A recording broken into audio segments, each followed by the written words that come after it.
Yeah, so there was one word which was mentioned, like, valuation, right? So let me talk sometime on this topic. So statement, so pre-money valuation of the company for the purpose of this investment would be 10 crores, for total investment 2.5 crores, for 20%. This was the statement given to you, and it says fully dilutable basis post financing. So how do you do this calculation? So pre-money valuation plus investment amount is equal to post-money valuation. Very simple formula. So pre-money valuation was given to you was 10 crores plus 2.5 crores investor is investing. That's where you get 12.5 crores post-money. So investment amount divided by post-money is equal to ownership. So that's where you are giving away 20% ownership of your company to the investor. Fully dilutable basis post-financing.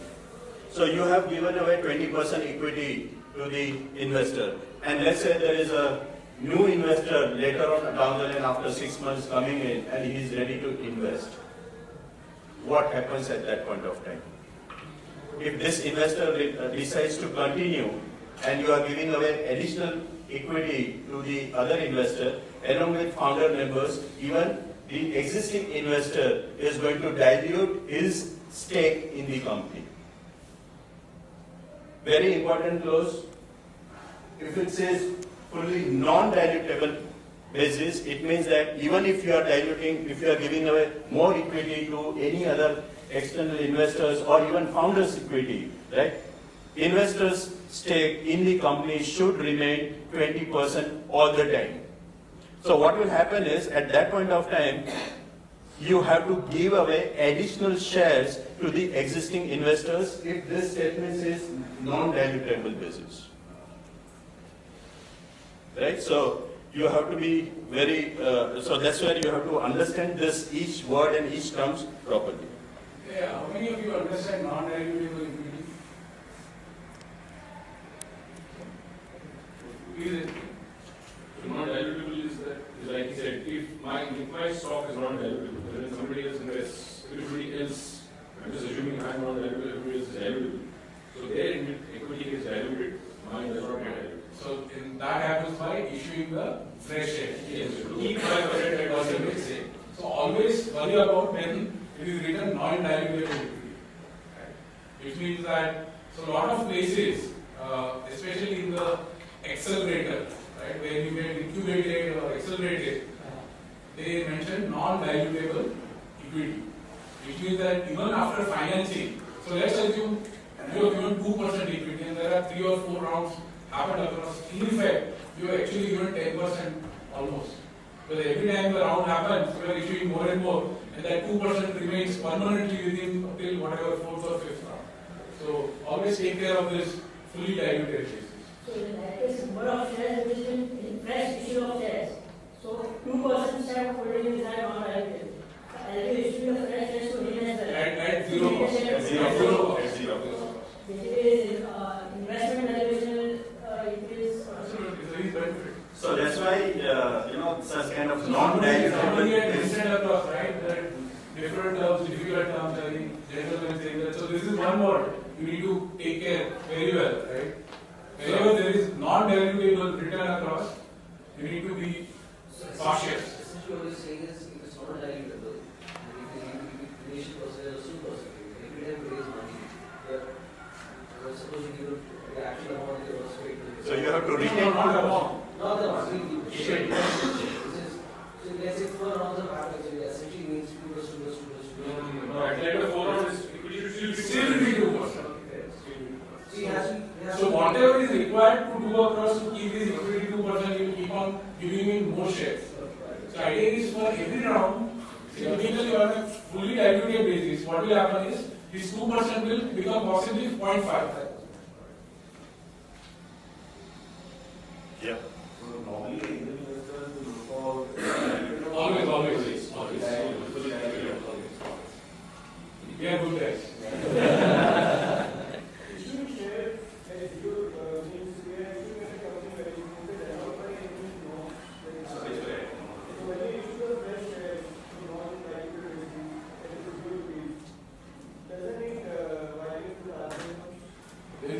RBI not to issue a share. So then that's an income tax stuff. So it qualifies for a tax purpose differently. But as far as for me, I'm getting that shares at free. I might end up paying tax on that. He's right actually. For the RCI, FCGP, I will file resolution report.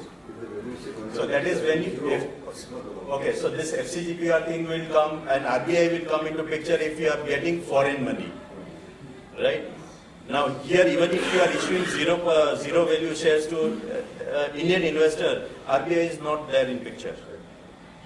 For Indian investors, you don't need any RBI reporting. There is no RBI reporting. Reporting or compliances will come with ROC, with income tax. Right? Okay. Another thing is that for you fine, at the most just to take some value, investor may put 10 rupees, which is fine, right? And you can allot shares to the investor, right? Some value. It may be even 5 rupees, whatever, right? And you can issue shares to investors, right? But the value of this 5 rupees share or 10 rupees share is probably, multi times. Yeah, whatever. The idea is anybody who is having that loss will get benefited. As an entrepreneur, you need to be, okay, you want to do that, that's a different story, right? But you should be aware about what you are signing on. There are ways and means. You may say that I don't want to disturb my company books. Out of my own personal capacity, I'll transfer some shares into investor's account. Investor is fine as long as he is getting his required stake, and same time, your founder's stake in the company is not getting reduced drastically. So one more anecdote.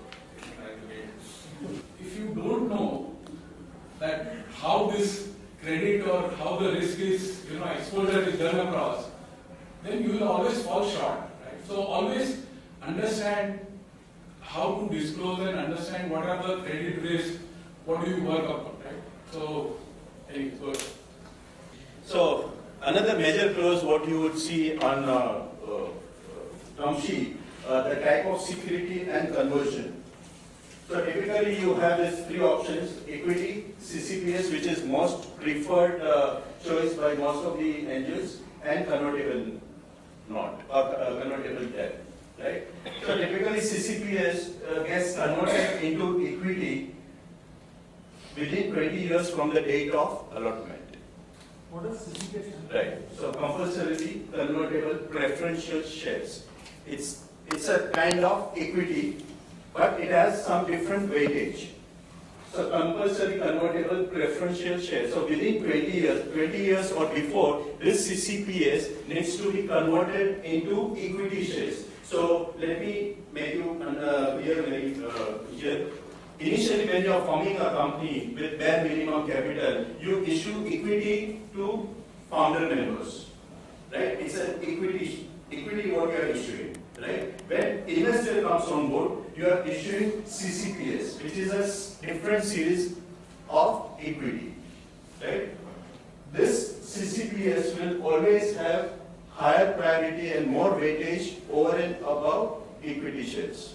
So, for example, whenever I'm coming to that point later on, let's say down the line when you have to issue dividends or at the time of liquidation in the company, the CCPS holders, that is your investors, will have first right over this money. So, if you decide to issue dividends, first you have to clear dividends for your CCPS shareholders. After that, you can give away money to your equity shareholders. So this is just one example. Similarly, let's say there is a merger acquisition or there is an exit opportunity. CCPS holder will always have first priority. So that's where compulsory convertible preferential shares. You are giving preference to the shareholders who are holding this kind of shares.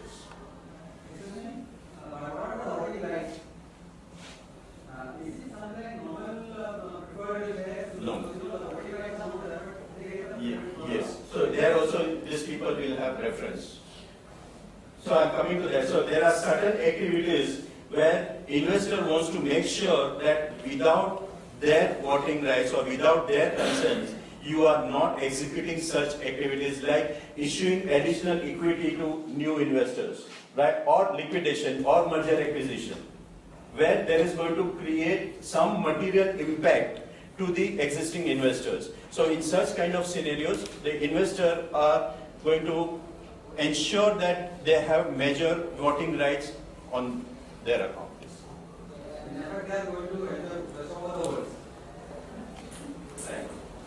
Yeah. Now, CCD is the same as CCPS. No. So this is convertible note, wherein it's a kind of loan which you are taking from investors, right? With the commitment that after certain period, this loan will be converted into equity or CCPS, right? So what is the difference between loan and equity? Any idea? Anybody here? Interest. Loan is for compensation. Interest you have to pay on it. Interest you have to pay, and loan, which is you are supposed to return that, right? In case of equity, it's an investment, right? It can flourish, it can give you multi-X returns as and when you exit or as and when you sell, right? And in case if company is not performing, the value of that equity may go down to zero also, right? So whenever there is a liquidation happening in your company, right, and you have to, when you sell off your assets and things like that, first you have to clear your loans or your liabilities, right? And after that, if anything remains, then that money goes back to the founder members, right? Now this kind of scenario you would see when there is no investor on board, right? But in case if there is an investor on board, the investor would say that, okay, in case of liquidity, first you clear our payments, our dividends, our investments, and so on. After that, whatever is remaining, you do whatever you want. You clear payments of your liabilities and things like that. I'm coming to that point. By law, you have to pay your liabilities before your preference shares. By law, you have to pay your external liabilities before your preference shares. So no. So here, that's where this particular point. So I'm coming to that point later. Let's move on. Let me share an anecdote. Always let the investor take his first cut and then whatever remains gets for the entrepreneur. And this is typically designed across, because investors are, putting in a lot of effort in terms of the investments which are going into specific companies, and that's the only way to protect their interest with all these terms and conditions. So we'll come to that later from an investor perspective, but idea is the preference will always be going to the investor. In fact, surprisingly, me as an angel, I've seen across a lot of series A, B, C, D, and I find it very difficult. Me as an angel, I've taken the largest risk, and the guy who's coming at series E as the lowest risk, but it is last in, first out. So guy who is going to come in at series E, the investor will have first right on the money on exit or whatever happens across, and I would be before the entrepreneur as an angel investor. So it's a very unique positioning where it's last in, first out on anything and everything what happens. So that's how all agreements are designed. I was only saying that even if I agree to this, by law I'm supposed to pay my debts. I wouldn't know that. So that's not my subject. So another thing here, the conversion ratio, typically it is 1:1, but again, it depends how exactly the terms and conditions you have agreed upon with the investors, right? So if you are holding one CCPS, you are supposed to give away one equity share. Convertible debt, within 5 years from the date of investment amount to be adjusted with valuation at the time of conversion.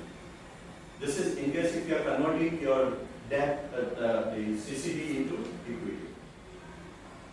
And also considering the unpaid interest. So since we are a startup, it may happen that there is a particular interest component which you are supposed to pay, which you have not paid over a period of time, but then at the time of conversion, this will be existed. So here I would like to just share an investor perspective. Typically investors or especially VCs will never sign on the convertible debt.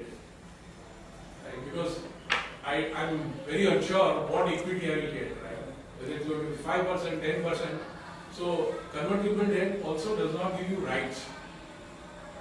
So if you are going to push VC saying that, let's do convertible note, they are not going to agree. Secondly, why convertible notes work across is saying that we both are disagreeing on a valuation. So what we decide between entrepreneur and an investor, saying that let's push this problem little later, saying that after a year or two, whenever next round happens, we will decide the valuation, and that time we will agree on an equity stuff. So it's like pushing the problem for a later. Now what happens across in many of the cases where angels have signed convertible note, they put in a floor and a cap, saying that beyond this, if it is there, then his equity conversion, this is the cap.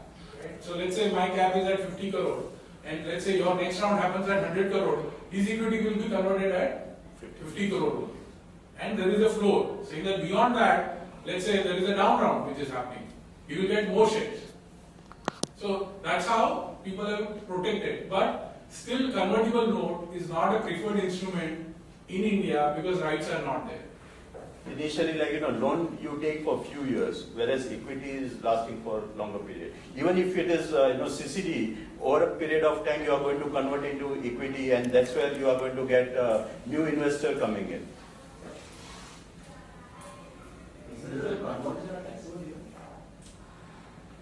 Conversion? So it's an income tax related matter, and at the same time you have to see what is the valuation of your company, the actual book valuation of your company at that point of time vis-a-vis the value at which the conversion is taking place. And yes, there might be deemed income tax applicable. Is there a difference between convertible and compulsory convertible? CCDs and convertible debt. So CCPS is compulsory. So CCD is also a compulsory convertible debentures. Yes, and you talk about convertible debentures, also the same concept. Yes, it's same. And with the numbers you said 25, is the statutory requirement? Statutory requirements, it can happen before that also. Who decides when it converts, how it basically does? So that is what is predefined as a part of your SHA and term sheet. So idea is, if any entrepreneur is not converting in 2 or 3 years, for me it's a dead investment. If I'm doing an angel investment, 3 साल में अगर round raise नहीं हो रहा है next, मेरा exit is very difficult. Secondly, even for this convertible debt, right? If next round is not happening, if it's not converting, possibly it's a lifestyle business. You guys are, any entrepreneur is not raising money, it's never going to happen. So 20 years or 5 years are too far away for an investor perspective, right? If that business, and even for an entrepreneur, right? If he has to give an exit, which is defined in an SHA, saying that after 72 months or whatever, you are